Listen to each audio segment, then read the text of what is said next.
Oh, brilliant. Okay, I've started. Cool, it's recording. Well, Yes, all right. it is. So here we are. Here we are, yes. And today we have the great Nigel Glockler here with us from the band Saxon. They're obviously not touring at the moment because nobody is. No one is, no. Thank you very much for being here. Hey, you're very welcome. Before we Thank start, you for asking me, you know. well, before we start, I have to thank you immensely for the album Crusader. I have no idea how many times I listened to that album just because of the sound of the drums. That was amazing. I think from 14 to 16, I've listened to that album every day at least once. Wow. Just because of the sound of the drums. I knew all the drums part by heart. Did you? Yes, I did. I'll test you later then. No, I did. That was past. That was 35 years ago. I don't remember anymore. Oh no, we got to do that now. I'm gonna do a video on YouTube playing Crusader from beginning to end, and then I'm gonna send you the link then. Brilliant. But then you'll have to watch, which is the worst part. Yeah. You probably know it better than me, actually. No, I don't know anymore. I'll have to practice again. Not a bad thing, listening to that album. So, we're recording? Have we started already? Yes, or we have, yes. Or are we starting now? No, we've started already, I think that's. Oh, okay. Sorry. So I forgot because it was my job in this group to say, please subscribe to the channel and press the bell to get notifications when we have a new video on. Thank you very much. Brilliant. Okay, since I invited you, the other rule we have here in this group is the person who invites asks the first question. So the first question is, how did drumming started for you? What were your early influences and your favorite kind of music at the time? Well, I started playing when I was about 7. Wow. So it was just through, I don't know what it was. I've got an older brother, and he sort of introduced me to music, like, you know, as soon as basically almost I was a toddler. You know, I mean, he was playing music all the time. And it was just a friend of the family noticed that whenever something was on the television or something, or I was always tapping away on my knees. So he had a little word with my dad and suggested maybe, you know, get him a snare drum and a little cymbal, and that's how it started. Okay, you know? cool. The rot set in. So yeah, it started, you know, and that was it. I mean, early influences, I guess, were, I mean, I was just listening to everything I could get at that time, you know. I mean, stuff like Brian Bennett from the Shadows was, you know, to me, he was amazing. And then, of course, later on, it became, you know, all the bands like Small Faces and Procol Harum and all that kind of stuff, you know. Cool. I was just sort of lapping it all up a lot, you know, just soaking it all in. Did you have lessons at any point, or it was self? When I went to school, I started having some lessons, but the guy that was, I think I was about 8 years old. And the guy that was teaching me, he had something like a 1920s bass drum. And this thing, like, you know, I could hardly look over the damn thing. And, so he taught me a few just sort of real basics about counting and stuff like that. But after that, I then had a few more lessons with it. He left, actually. And another guy came to the school, and he was actually, he used to drum in like the pit and stuff. So, you know, I had, you know, didn't really learn a lot off them, quite honestly. You know, I wanted to, they were sort of playing all this sort of, you know, as you can imagine, you know, the stuff from theatre and things like that. And I wanted to rock, you know. Yeah. So it was like, nah. So eventually I was just self-taught, really. Okay. I mean, a lot later on, let's see, I wanted to get into session work. So I went, and I, you know, at that time you had to be, and we're talking like sort of late 70s here, you had to be signed up to what they call a session fixer. Okay. So these were the people that the record companies or whatever would contact, say, have you got a drummer for so-and-so? And they had so many people on their books and everything. And he said to me, this guy was one of the top ones. He said, you've got to read. So I went, oh, okay. So I had some lessons to read. But when I started doing sessions, I never actually used it because you just rehearse. Okay. You know, no one else I was playing with was reading either. So I think the thing was, you know, maybe he thought, well, if you're going to be, you know, in the orchestra pit for something like Cats or something, you've got to read, obviously, but that wasn't where I was going anyway. Okay. You know, so the thing was, people would send you a demo on a cassette or whatever. You get together with the people, have a blast, you know, maybe for a couple of days if you were doing an album or something in a rehearsal studio, and then you go in and do it. I mean, although a lot of the times it was just turn up at the studio, listen to the bloody track and go, bang, you know, so. Cool. Nice. Who else? So, well, Kira normally has a list of questions, and I hope she's not letting us down today. So. I do. There you go. I've learned with Kira. Oh, right. I'm the last one holding Where's out. it done? I just delete it. Oh, seriously, it's just disappeared. But I know the question. Oh, good. Okay. I want to talk about recording. Yeah. Do you have obviously you've recorded a lot of stuff, and I'm really just wanted to know if you've got like a favorite way to record. And what I mean is, are you like someone who, do you have both cans on your ears? Do you like one off? Do you have like a certain way you really want it to be that's comfortable? Or are you just kind of like, yeah, whatever, chuck it at me? I mean, generally when I record, I always use a click track. Oh. Always. Because I had to learn that when I was with Toya, because you had to, you know, I had to play with a sequencer. So you had to learn to play, you know, obviously it was no use trying to do it without a click. So I did that. And then actually I've got to say, my favorite way of recording is doing it on my own. What we've tended to do in the past few albums is we do the demos, we record the demos to a click. Or I'll go in, you know, in the studio with, say, one of the guitarists and maybe the bass player with a click track. So they play with me, and then I've got the guide. The guide is there. So then they can go away and leave me to it, because I've got the guide to it, and then I can just play to the clicks. I mean, we did that way, was great, because the Sacrifice album, we'd actually written the album where we recorded it, because we ended up bringing some gear in. So it was like a comfortable thing. I must say, just to sort of digress a little bit, I think, you know, a lot of people get into this sort of thing where, oh God, I'm in the studio now, red light syndrome, you know, and they start panicking, not panicking, but seizing up a little bit. But this way was great. So we had the songs written. Drum kit was still the same as it was for writing.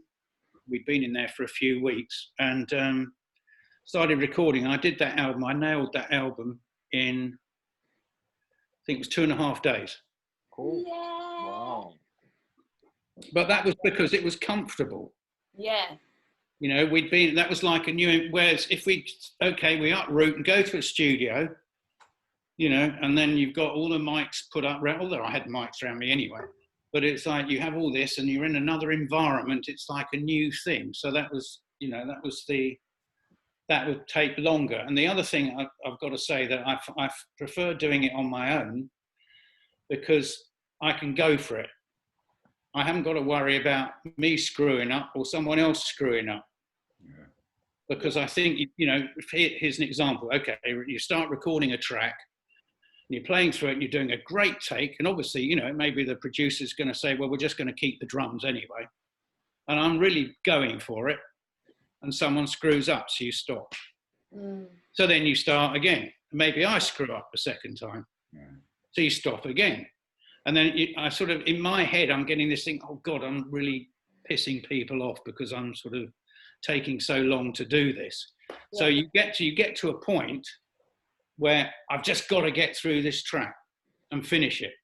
And you don't go for it. You sort of hold back a little bit because you're worried about making a mistake. Yeah. Whereas if I'm on my own with a click track, so what if I make a mistake? I'll say, stop it, or just drop me in, bang. Yeah. And I haven't got to worry about anyone else. Cool. So I mean, that's the way I like to work. Lesson What do you learned. like in your headphones? Sorry? This is really nerdy, maybe, and dull. I wear my headphones like that. You know. What do you like in it? Like, what's your thing? Well, I mean, obviously the click's got to be loud, you know, little bit of kit and with some reverb on it, maybe. I need to feel that I'm sort of in a room rather than a dry thing sitting on top of it. So I like a bit of reverb on it and then a bit of whatever else is there. Cool. You know, it's almost the same like a sort of, like I have it, you know, in a live situation because we wear, you know, earbuds. So everyone can have their own mix. And I like the drums in there with a bit of reverb on, but I don't have them that loud. I mean, for instance, I have the kicks right down because I'm on them. Yeah, yeah. You know, I mean, I've sat behind someone's kit. I won't say who it was, but I sat behind someone's kit and they had almost like a PA behind them. Wow. Said, oh, nice, have a go on this. And I hit the bass and then he knocked me through the back into the building. You handle that, you know. It's, you know, it's crazy, but, you know, whatever gets you through. You know. Yeah. Cool. So I'd like to ask about your the writing process with the band. Yeah. Has it changed over the years? And if it has, what was your process and what is it now if it's changed? No, I think, you know, obviously someone's got to have some ideas. You can't just go into a room and go 1, 2, 3, go. You know? So someone's got to come in with a riff, whoever it is. And you might, you know, they might play the riff and you jam round it and whatever. And then might go, no, that feels not quite right. Or let's try it a bit slower. You know, I mean, everyone in the band writes, but it just depends, you know, whoever writes more on some albums. I mean, for instance, the last couple of albums, Nibs has done a lot of the writing because he's just permanently at it. Right. You know, and other times, you know, we all get together and, you know, for instance, I mean, Doug, the guitarist, lives near me, so we get together and just jam stuff out, and we may, you know, put something down here because I've got a little sort of setup here. You can probably see in the back. Yes. And you know, and it just varies from album to album, really. But and I mean, what we have done in the past is, for instance, we might be jamming something and, you know, Biff gets an idea vocally wise, you know, so we put it down, and if we, you know, if a verse has been written, we'll just sing the same verse through the whole song. You know, the lyrics can come a bit later or whatever. I mean, in the past, I mean, I'll tell you one prime example was we were recording the Rock the Nations album, and well, you like that one, do you? Biff, myself, and it was just Biff, me, and Richard Buckley, our sound guy. And we went down to, because Paul and Graham were turning up the next day, and Steve had gone from this particular time. And the record company gave us 10 days to write that album. Wow. Well, the management did. Yeah. Got to do it. So we got down, so Biff, myself, and Richard took the gear down to, where the hell was it, in Wales. And we set the stuff up, and we just started jamming. Richard was playing a bit of bass and everything. And we came up with a track, and we thought, oh yeah, this sounds pretty good. So we sort of, you know, mucked around with it, recorded it. Biff and me then put the lyrics on, like one verse and a chorus, harmonies. I put keyboards on it. Graham Paul turned up the next day and we said, we got one track already. You know, it was that fast, you know, but we had to do it, you know. But, you know, that's an extreme way, but it happens. Cool. We've done stuff where we jam stuff on in sound checks. You know, that's how things like Eagles Landed started This Town Rocks. This Town Rocks was me and Biff jamming in a sound check in America, I think it was. Just screwing around, and that's how that came about, you know. So it varies from album to album, song to song. The Eagle Has Landed probably is my favorite song. Really? Really? Interesting. Yeah, I know. It shouldn't be, but it is. I love that song. I really do love that song. Yeah. I still enjoy playing it. I love it. You know, it's the audiences love it too. So there you go. Yeah. The album Rock the Nation. Yeah. I'm from Brazil, in case you haven't noticed. So when the album came out, obviously the record label in Brazil, yeah, on the cover they put on the first picture, it was somebody holding a Brazilian flag. Oh, right. Okay. And we thought, wow, Saxon loves Brazil, but we never actually thought that, you know, the record label might have a different cover for whatever country, right? Oh, okay. Yeah, I remember always listening to the album, looking at, wow, the Brazilian flag's right there. Excellent. No, it was good fun making that album, actually. It was great. Really good. Yeah, there's one of my favorite drum parts. I think, I don't remember the song, it's the second one, where it's a 6/8 double bass groove. Oh, it's not, oh God. Battle Cry? Battle Cry, yeah. Yeah. Mm-hmm. Yeah. It was the first time I actually heard double bass drumming that was not in 4/4. I was like, wow, what is this? Yeah. Triplet. With a tribal sort of tom. Yeah, at the top. exactly. Yeah. Mm-hmm. Yeah. Actually, tell her like, but then you must have heard Warrior off Down the Glory, because that's triplet as well. Yeah, but you know, it also has a lot to do with my knowledge about drumming. When I first heard the Power and the Glory, I didn't know much about drumming. Okay. As I progressed. Right. Okay. Right.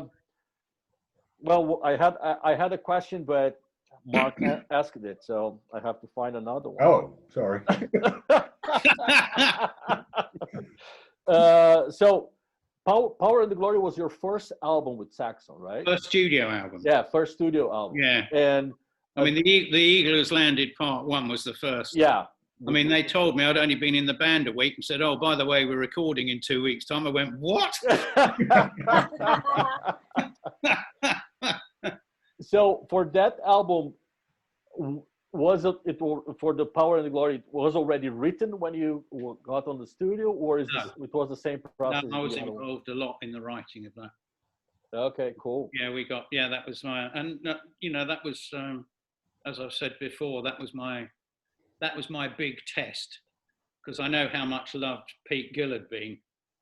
So I thought, right, and this is my, you know, I've got to prove myself here. So, and you know, it was good. We did some writing in down here in the south of England, and then we did some up in Suffolk. I think it was Suffolk, where our sort of trucking company was based, so they let us rehearse up there. So no, it was good though. We were writing, you know, obviously as well at the same time we were touring in America. So we were doing spurts of touring in America, coming back, maybe having 2 or 3 weeks and having a week's writing somewhere, then going back to America with someone else, because we toured with Molly Hatchet first, which was a bit of a mismatch. So that was my first visit to America, actually. There was Molly Hatchet. Then we played with Triumph. Okay. Cheap Trick. Trying to think who else. Oh, we did a couple of shows with UFO. All right. Which was great. So in between all this, we were writing. Nice. And I have another question, which is how is it to be so long in the same band? I don't know how that feels. Well, I've left twice. That answers the question. I can't get away. You know, they keep pulling me back into the web. You know, I mean, you know. No, I mean, no. The first time I left was '87, because I had a bit of annoyance with the management at the time, and then I got asked if I'd like to go and play in GTR with Steve Howe. Wow. So I did that, and then politically, because a lot of politics were going on with that, the second album never came out. Well, it actually did come out in some sort of bootleggy form, but it never got finished. And actually, it was it's a shame, because it was a lot better than the first album, I think. But it was through that I met Jeff Downes, Okay. because he was producing. So then I went on. I did some solo stuff with Steve Howe, some tracks with him after the GTR thing then. And then I went in and did some tracks with Asia. Nice. So that was quite nice. So it was like sort of doing a different type of music all the time. So that was pretty good. And then I sort of got pulled back into the band. Sort of said, oh, well, you know. So I went, yeah, okay. So I went back in. And then the second time I left in beginning of '97 because I ripped a muscle between my neck and my shoulder. Wow. And the doctor said I had to not play for about 4 months, something like that. So so I did that, and but I was still writing with them though. Okay. You know, I wrote some stuff with them on Killing Ground and Lionheart. So I was still sometimes going up and being in the studio. I just wasn't touring. Okay. And whose fault is it that you? And then they gradually pulled me back in again. Yeah, so, I was gonna ask, whose fault is it that you end up in the band again? well, actually, I think it was all, you know, whether it was all planned or not, I don't know. But Jörg, who they had to do the Lionheart album, he said he was going to leave after after that tour, and the guys asked me, you know, our next tour, we're going to just concentrate on maybe I think it was like the first 4 or first 6 albums, this Night Out with the Boys tour, 2005. And Biff asked me if I'd come back. So I said, well, I'll have a think about it. So sort of time went on, and he rang me up, and it was quite funny, actually. He rang up and said, they were in Spain, I think, doing some festivals with Deep Purple, some gigs. And he rang up and said, look, I need to know, you're going to do this? And I said, yeah, but I'm not just coming back for that. I'm coming back properly. And he went, effing great. So, and then he walked in, and they were doing sound check. It was really funny because Jörg Michael told me this afterwards. He said, he walked in, he said, Nigel's coming back to the band, and everyone went, oh, great, like this. And Jörg Michael said, well, you could sound a bit more excited about it. But what had happened was, in 2004, when Jörg had just joined, they asked me to go and play a couple of songs with them at Wacken. So they flew me over to Wacken. I mean, I hadn't played on stage for years, really. And so I got up, did 747, I can't remember what I was. I did a couple of tracks with them at Wacken, sort of sneaked up on stage, did my bit, and went again. and then Biff said, come and do it when we do the Lionheart headline show in London. So, I mean, that was an amazing experience for me because, you know, I was ready for that one. And I literally, Biff said to the audience, he said, this was at, where the hell was it? I think it was the Astoria. And he said, yeah, we got someone special coming up to do a couple of songs there. And I don't know how they knew, but the whole place started chanting my name. Wow. And I got on stage and I burst into tears. That was really emotional for me. And Biff turned around to me as if to say, told you so. Nice. And that kind of sealed it, I guess. Cool. Nice. Excellent. So I'm still here.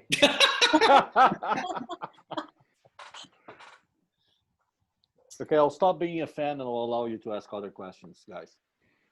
I was going to ask, what album are you most proud of and why? Pound the Glory's got to be one because that was my sort of initiation, shall we say, studio-wise with the band. Favourite album, I think, you know, just generally, I think is Sacrifice. You know, because I don't know, there's some songs on there that I feel, you know, really proud of. Had a lot of, you know, we all sort of got together with that one. A lot of it was just jamming, getting things together. And that's just one of my favourite albums. But each album's got its own vibe and memory. So there's certain songs on albums that I love, and I can't really name one, to be quite honest with you. Oh, that's fine. So there are going to be a lot of drummers, hopefully, watching this and some of them won't have toured ever, or at some point will be wanting to tour. You've obviously done a lot. Have you got any survival tips for touring? And have you got any particularly interesting tour memories, shall we say? And I've got a few of those. well, that's good. and do you have a favorite place in Europe to play? I'll narrow it down to Europe, like festival or something like that. I mean, I love doing Wacken. Wacken's great. But I mean, the other one, like Grass Pop. I saw Saxon at Wacken, and I'm pretty sure it was the 2004 show, actually. But, 2004. That was probably when I sneaked up and did two songs. I think so. No, Wacken's always great. Grass Pop. I mean, I love all. A lot of the festivals are great. I mean, I haven't got a favourite country or audience. I mean, every country's audience is different. I mean, and plus every sort of country's sort of things, like, for instance, what I call the sort of Latin countries, all South America and stuff, and maybe Spain and Italy, maybe. They all these different countries, they like different songs are hits with them than would be somewhere else. So it's all, there's no one place I like. They're all great. They've all got their own great vibe. From a touring survival point of view, is don't burn the candle at both ends. Right. That's. I mean, my attitude is, obviously I'm older now, but it's like my attitude is I'm there to do this job, basically. So I sort of want to be at the top of my game for it. I'm not saying, don't sort of get pissed occasionally if you want to, which we do, after a gig. We occasionally get hammered on the tour bus when we're heading away, because it does take you time to come down from the adrenaline rush. Yeah. For me personally, I actually prefer to be on a tour bus rather than stay in hotels. Okay. Because, again, by the time you sort of come down from the adrenaline thing, it might be 3 o'clock in the morning. But then on a tour bus, I can wake up when my body wants to wake up and go in, eat and do the sound check or whatever you're going to do. Whereas if you're in a hotel, you might have to leave at 8 o'clock in the morning to drive to the next gig. So that's why I prefer a tour bus, definitely. And just be sensible, health-wise. I've had a few health things on the road. So, I mean, I've had pneumonia twice. Yeah. Haven't missed a gig yet, though. We actually had, I was in contact with him a couple of weeks ago, actually, Bunny Carlos from Cheap Trick. And we were touring with them. I got taken to hospital, and they said it was pneumonia. And in the interim, because the band didn't know what the hell was going on, they started rehearsing with him. He said he'd stand in and because, you can't afford to not do a gig. Because if you don't do the gig, you don't get paid. And I think he said something like, he got up on my drum kit and went, gee, what's this? He played a small kit, great drummer, Bunny. But he did it. But then they brought me in a wheelchair, and I got taken up onto my stage. I had an oxygen mask on. Oh, wow. When I couldn't do any fills. I was really weak, but it was just like, here's an ND, bang. None of this, Yeah. But you just got to stay healthy. That's lots of vitamins, eat good, just don't go nuts. Okay. I'll try that next time. Me too.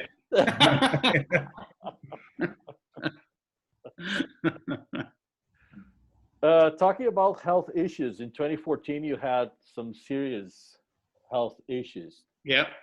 Are you okay talking about that? Yeah, fine. Cool. Yeah. So you had a brain aneurysm, right? Yeah, I had a burst aneurysm in my head. Yeah. Okay, yeah. So were you afraid of not being able of playing again? I was actually afraid whether I was going to live. The actual surgeon told me it was like that close. Oh, really? Wow. Yeah. I actually, the next time we played up, because it happened in Newcastle, well, Gateshead, and then Newcastle was just over the river. So I ended up in the hospital there. And luckily, it's one of the top brain hospitals in the country. And I had 2 brain ops. Well, they tried to go in, you know, up through the leg and up that way to try and clip this thing off. Wouldn't work. So in the end, they had to go in through my skull. And I was in hospital for a month after that. And but the next time we played Newcastle, I invited the surgeon to the gig, which was great. We had a few beers afterwards, and he said, "You're a freak." He literally said, "You're a freak." He said, "If you'd survived," because I wasn't sure whether you would. He said, "If you'd survived, I wasn't sure. I was going to say it'd probably be 18 months to 2 years before you could start playing drums again." I was back on tour in 3 months. Wow. Oh my God. So he said, "You're a freak." So, but thanks to him, I'm alive, you know. And it's a good thing to be a freak then. Yeah, it is. Do you think that's just because you've been doing it for so long? It's kind of like your body just kind of knows what to do. I don't. Yeah, it could be almost like muscle memory or something, I suppose, you know, sort of thing. Yeah, I think it could be. I mean, I had the sort of, the muscle memory thing's very interesting, because I had the sort of thing when you play someone else's drum kit and you go to hit something and there's nothing there. Yeah, I could have sworn there was a crash cymbal there. But no, I don't know. It was just, who knows? I was just very lucky. Can I ask, how did you discover that you had a brain aneurysm? How did it work? How did it happen? Yeah, did you have like a pain or? We had a day off. We just played in Glasgow. We had 5 more. I think it was 5 more shows to do. So we were in Glasgow, played that gig, came down to Gateshead, have a night off, and we sort of, let's go out to dinner or something, you know. So see you in reception at blah blah blah. And in the interim, I was in the room just on the laptop reading the newspaper, and I went to sort of move, like shift in my seat, and my neck just jammed up, and I felt like I had the worst migraine you can imagine. My vision was like this. And I thought, what the hell is this? And I stood up, and it's almost like sometimes if you had a really hot bath and you've been in the bath for like an hour or something, you suddenly get up too quick, you feel a bit lightheaded. It was like an extreme version of that. And so I let myself fall onto the bed thinking, well, maybe, you know, and the vision thing eventually came back. In the meantime, my wife texted me saying, "Oh, how are things?" You know, because we normally keep in touch during, you know, every day. And I rang it and I said, "I can't move." She said, "Why? What's happened?" And I said, "I don't know." So she got hold of the tour manager. And the end result was they got an ambulance, rushed me to Gateshead Hospital, had a scan, and then I got taken across the bridge to Newcastle. That was it. But it was just a case. I mean, I was just totally doolally as well, just talking nonsense.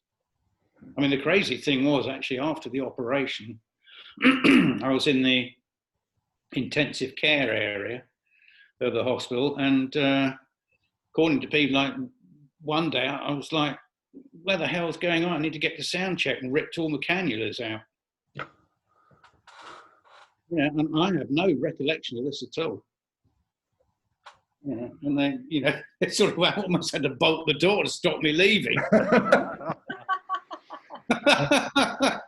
Professionalism, I suppose. Yeah.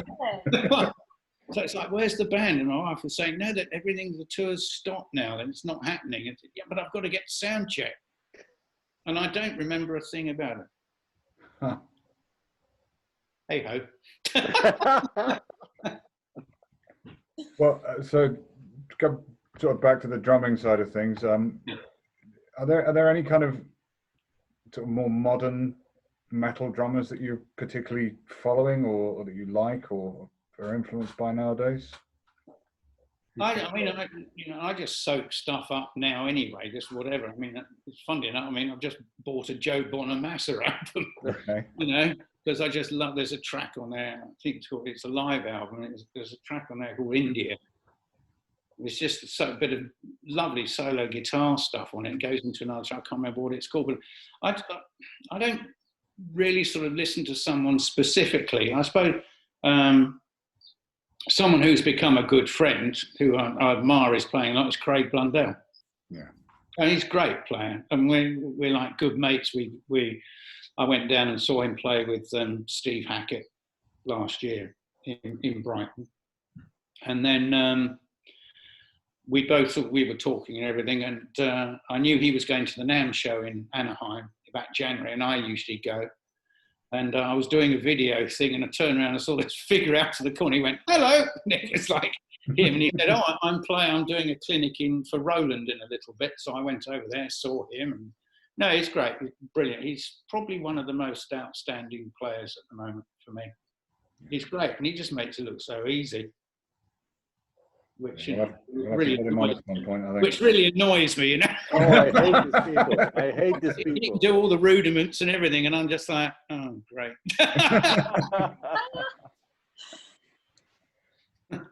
Sure. So, but I listen to a lot of players. You know, the thing with me is I don't think you ever stop learning. I always find something. Oh, I like that. What's that? You know. I mean.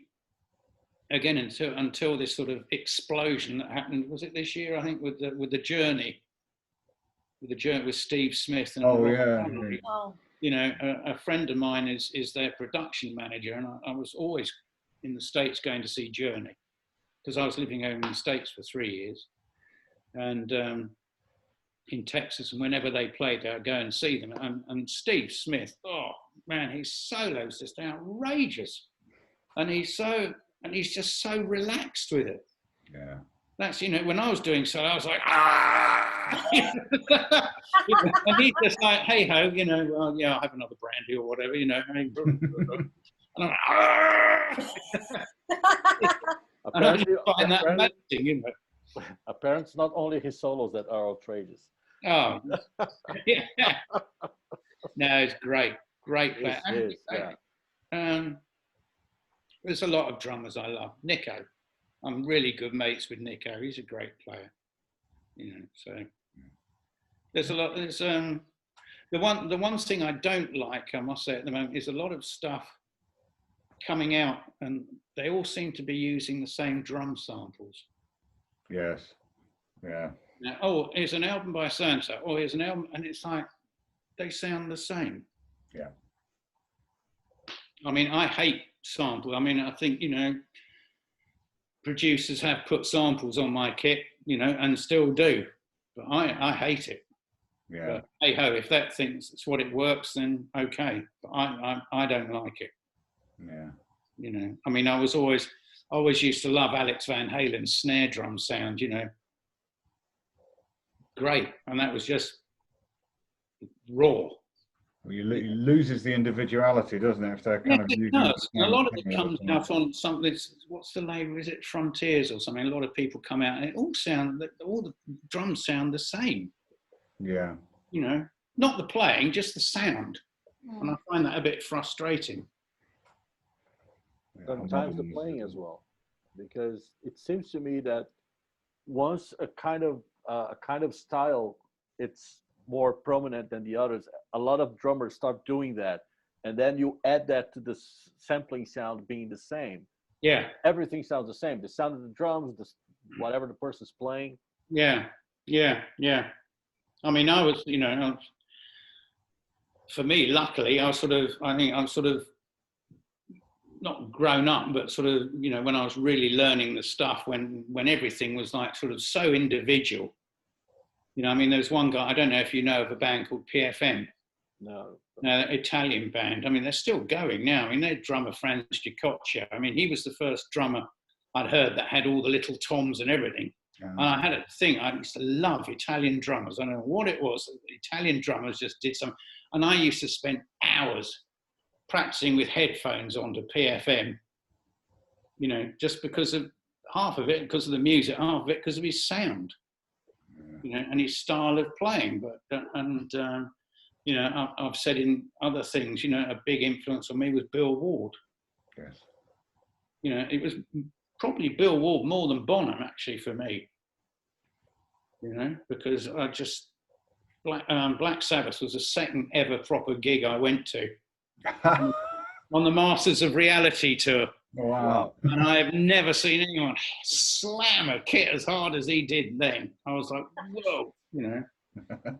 Actually, the first ever gig I went to was in Hyde Park. I was still at school, and it was Grand Funk.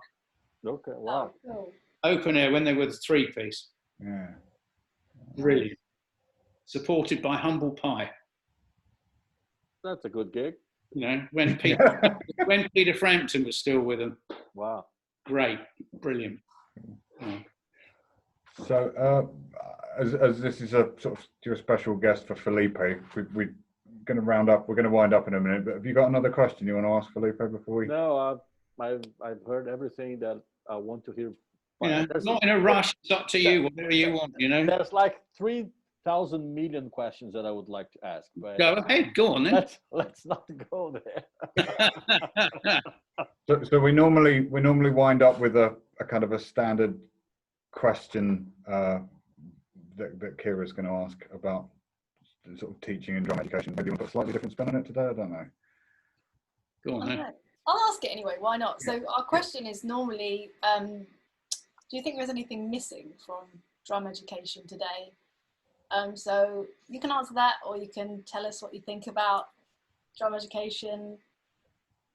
Tell us whatever you want. Or what's your favorite beer? Yeah. My favourite. Oh, don't get me started on beer. Oh my IPAs. No, I mean, again, it comes back to the sort of thing. You know, I've had. You know, I sort of practice on a practice pad, you know, and sort of do a few little sort of rudiments, but I've never really sort of thought about them like that. I mean, I've had people come up to me. Here's a prime example. Someone came up to me after a gig and said, "Oh man, those 7-stroke rolls you were doing in that song are amazing." I go, "Really? Did I? Oh, I do it. I don't think about it. Sure. Whether I'm playing the right rudiments, I don't know, but whatever I'm doing works for me." Yeah. And again, someone asked me, could you teach? Would you teach? And to be quite honest with you, I couldn't, because, you know, again, you know, I said this to Craig actually. I said, so when you're doing rudiments on your thing, I'm like going, whoa, you know, I can't do that. You know, I mean, there are things I do, but I don't know what they are. Sure. You know, I probably play paradiddles all over the place, but I've no idea. I don't sort of go in, all right, paradiddle there. You know what I mean? It's like, you know, and or I've got to play a sort of 8th note here or whatever. I don't think, I just play. You know, I've sort of, you know, comes from here with me. Which is I couldn't teach. I just couldn't. But funnily enough, a friend of mine, he said, "Oh, can you sort of?" I think it was his nephew or something. So I sat down with his nephew, who's learned, just showed him a basic beat. He said, "That was really good. You should be a teacher. You really got patience." I said, "I can't."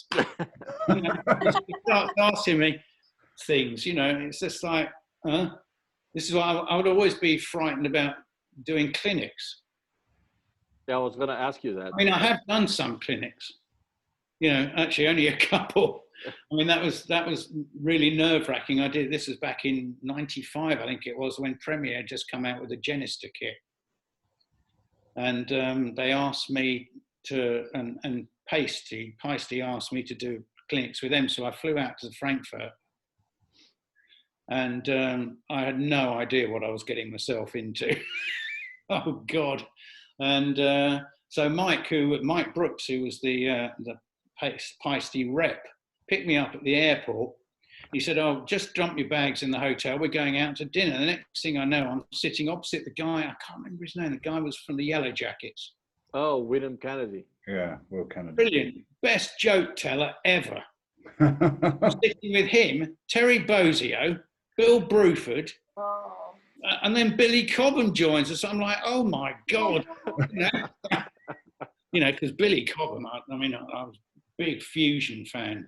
I loved all that stuff. I mean, I was probably, people have asked, again, you know, what were your influences? I mean, I was listening to a lot of Fusion time, you know, like Alphonse Mouzon, Billy Cobham, all those players, Lenny White. I loved all that playing. That was probably more, I was listening to that than heavy rock players, actually. Okay. But so I was sitting at this table with this, just sort of, oh my God. And I did these 2 clinics anyway. And I mean, everyone had, at the time, they had all their mini discs. Yeah. You know, and everyone was playing. We were right in the middle of recording Dogs of War, I think it was. So I'd hired a bloody 6-track cassette record. You know, I had a click track on it and the bass parts and rhythm guitar. I didn't have anything else on it. And I thought, well, I'll, you know, play along to like 4 of these tracks and just screw around with the rhythms a bit in these tracks and then do a little solo thing. So the first time I went into this booth, probably held about 200 people. I was so nervous, my top lip wrist went up, wouldn't come back down again. I was like, my mouth just went like sandpaper, you know. And Mike Brooks kept saying, come on, Nigel, we want some pictures. I can't. I was trying to drink water and it was just slopping out because. But you know, I was so nervous. And the next day I was better the next day, so that was all right. So, but after that I thought, oh, I don't know whether this is really me, you know. And then I heard, I don't know if you guys know it, but I heard the Terry Bosioke story that he went in and did some session. He was doing some clinic somewhere. Any questions from the audience? So you're obviously going to get a clever clogs up there, going to ask something ridiculous. And he said something along the lines of, could you play sort of 8th notes with your left hand, 16th note triplets with your right hand, quarter note triplets on your left foot, and on your right foot, something else. And Bozio just turned, and then said, and could you then reverse it? And Bozio, you know, so obviously this guy was trying to be a smart at it, and Bozio turned around and said, well, could you? They interrupted, that was it. But, you know, you're going to get people like that. Yeah. Brilliant. Cool. Well, thanks so much for being with us, Nigel. It's been fantastic, Thank mate. you. Oh, great, good. I'll go and have a beer now then. Thanks very much, mate. I think that's pleasure. When does this go out anyway? As soon as possible. Yeah. I'll send you the link as soon as we have the link. I'll send you the link on YouTube. All right, cool. Anyway, nice to meet you guys. Anyway, so thank you very much for agreeing to talk. Keep in touch, okay? You've got my email. Yeah, I do. So, and you know, maybe next time we play in London, I'll see you there. Yeah, probably. Yeah. Great. I tried to buy tickets for the Hammersmith gig, but they're all sold out. So. Yeah, but I mean, you know, it's going to be rescheduled. Yeah. People are still asking now. When's it going to happen? I mean, we don't know. Nobody knows. This lockdown. I mean, I can't see any gigs happening till next year. Can you? No. I mean, I don't even think the NAMM show is going to happen next year. No, I don't think it will, yeah. Because there's hordes of people there. They can't have any social distancing. So, you know, we shall see. But, you know, get in touch with me nearer the time and see what we can do. Get you guys on the guest list or something if you want. Excellent. Thank you. Thank you very much. Thank you very much. You take care. Thank you. You too. Take care, Thank mate. you. Bye. Thanks a lot. Bye. Bye.